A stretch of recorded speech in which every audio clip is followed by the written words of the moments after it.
What does knightly mean? Welcome to Thesaurus Thrive, where we make learning words easy and exciting. Today, we're exploring the word knightly. Have you heard this term before? Let's break it down simply.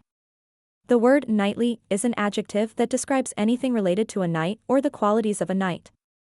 It often refers to behavior that is brave, noble, honorable, or chivalrous.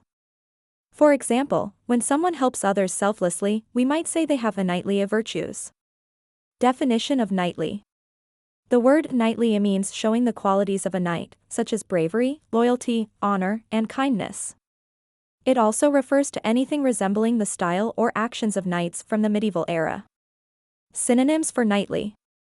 Here are some simple synonyms for knightly: gallant, noble, heroic, chivalrous, valiant.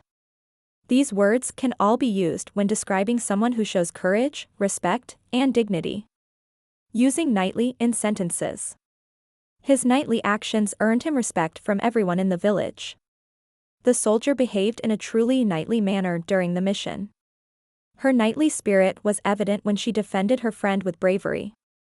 Learning words like knightly helps us describe qualities that make someone a true hero in real life.